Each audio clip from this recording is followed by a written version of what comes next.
दोस्तों नमस्कार। और आज वीडियो बनाने का पर्पज़ ये है कि कल से मैं देख रहा हूँ कि उत्तर प्रदेश लोक सेवा आयोग का जो छात्र हैं इलाहाबाद में प्रयागराज में काफ़ी विरोध कर रहे हैं।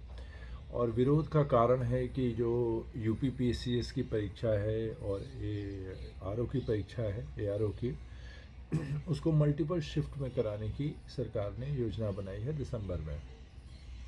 और छात्र इसका विरोध कर रहे हैं और भारी संख्या में कल छात्र आयोग में घुस गए और अपनी मांग को कि उनका मानना है कि वन शिफ्ट में एग्ज़ाम कराया जाए। और शिफ्ट में एग्ज़ाम, बहुत सारे एग्ज़ाम्स ऐसे होते हैं जो कई शिफ्टों में होते हैं और उसका अपना अपना रीज़न होता है। दो तीन चीज़ों की चर्चा बहुत ज़रूरी है इस विरोध के संदर्भ में। कि पहली बात है कि यूपीएससी एक एग्ज़ाम कंडक्ट करती है हर साल और कई सारे एग्ज़ाम कंडक्ट करती है। मेन तो जो सिविल सेवा वाली है, और पूरे भारत में एक सिटिंग में वो एग्ज़ाम होता है, आप सबको ज्ञात होगा। ऐसे ऐसे ही इंजीनियरिंग सर्विसेज के एग्ज़ाम होते हैं। ऐसे बहुत सारे एग्ज़ाम होते हैं जो पूरे भारत में जो यूपीएससी है वो एक ही सिटिंग में एग्ज़ाम कंडक्ट कर लेती है।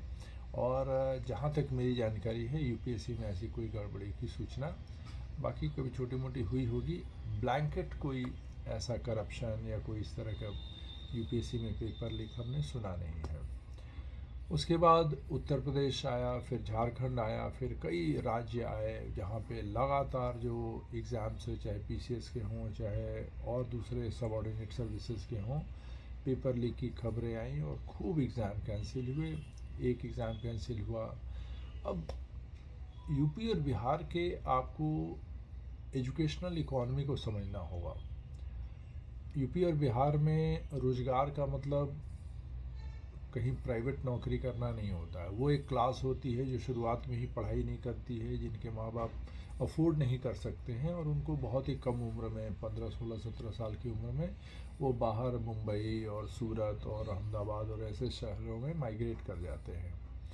और एक दूसरा क्लास है जिसको आप कह सकते हैं कि वो लोअर मिडिल क्लास है या मिडिल क्लास है।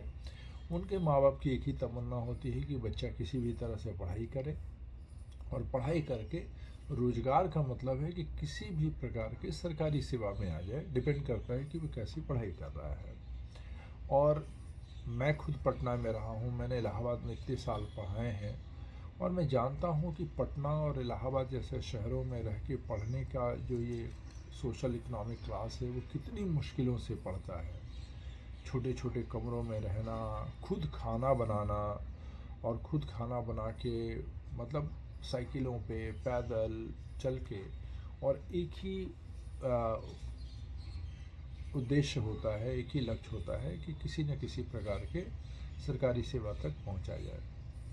ऐसे में उत्तर प्रदेश में पिछले कई समय से जब भी कोई एग्ज़ाम होता है पेपर लीक हो जाता है।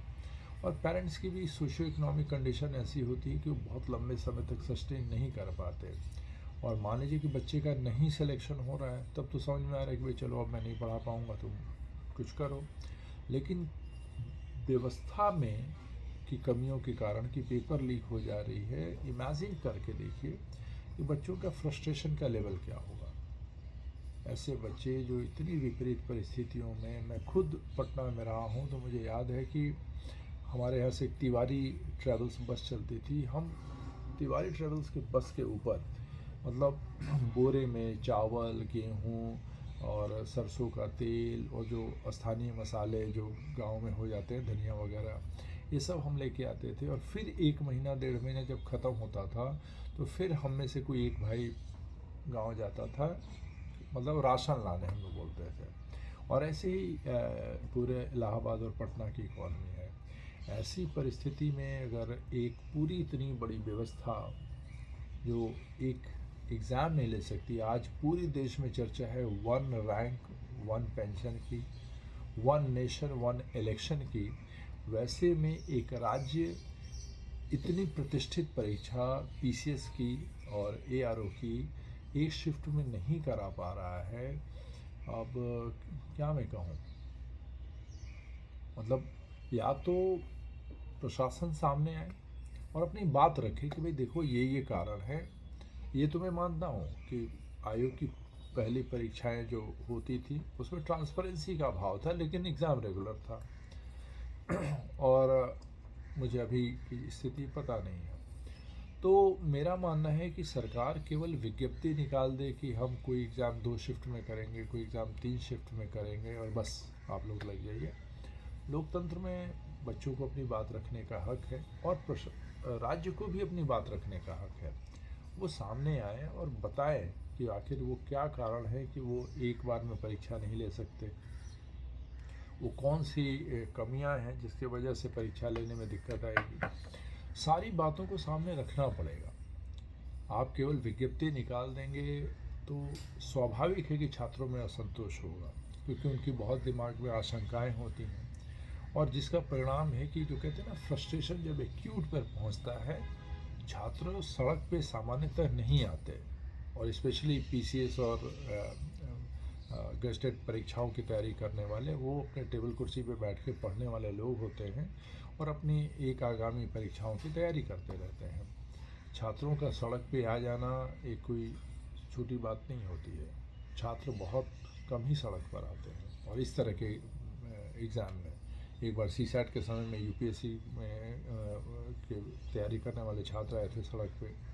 अभी पीछे जब कुछ दुर्घटनाएं हुई थी तब आई थी। और ये वो लोग हैं जो एकदम से अपने बैरक में वापस आके अपनी पढ़ाई में लग जाते हैं, क्योंकि इनको अपने समय का कीमत पता है। तो ऐसे में आप वन नेशन वन इलेक्शन करा सकते हैं, वन रैंक वन पेंशन करा सकते हैं। पूरे भारत में आप देखिए कितना बड़ा लोकसभा का चुनाव होता है और 5-6 चरण में हो जाता है, लेकिन इलेक्शन से एक एक बूथ पे आप इलेक्शन की तुलना नहीं कर सकते। इलेक्शन का 10,000 भाग भी से भी कम छोटा ये एग्ज़ाम है। एक राज्य जो 1 ट्रिलियन की इकॉनमी बनने जा रहा है, इतना बड़ा उसके पास पुलिस है, प्रशासन है, व्यवस्था है, वो वन सिटिंग में एग्ज़ाम नहीं ले सकती है। ये मतलब डाइजेस्ट करना मुश्किल है। लेकिन मैं चाहूँगा कि सरकार भी सामने आए और अपनी पक्ष रखे कि भाई वो क्यों एक सिटिंग में एग्ज़ाम नहीं कर। या तो देखिए, संवाद का एक प्रक्रिया होता है कि आप या तो मुझे कन्विंस कर दीजिए या मैं आपको कन्विंस कर दूँ, लेकिन ये नहीं हो सकता कि बस हमने विज्ञप्ति निकाल दीजिए। लोकतंत्र में ऐसा नहीं होता, आपको संवाद करना ही पड़ता है। साथ ही मैं छात्रों से भी निवेदन करूँगा, देखिए बच्चों, आप बहुत बहुमूल्य हैं। देश के लिए शायद बहुमूल्य हो नहीं हो, पता नहीं, जिसकी 140 करोड़ जनसंख्या, उसमें उसके कितनी मूल्य आप रखते हैं। डेमोग्राफिक डिविडेंड हम पढ़ाते हैं, लेकिन देश कितना आपको डिविडेंड समझता है ये हमें नहीं पता है मायने में। लेकिन मैं भी आपसे निवेदन करूंगा कि बिल्कुल भी किसी भी रूप में आप कानून को अपने हाथ में मत लीजिएगा। देखिए क्या होता है, मुझे पता है कि मेरी बातें आपको असहज करेंगी। गलती से भी कोई एफआईआर वगैरह लग जाता है, आगे परीक्षा वगैरह देने में दिक्कतें आती हैं।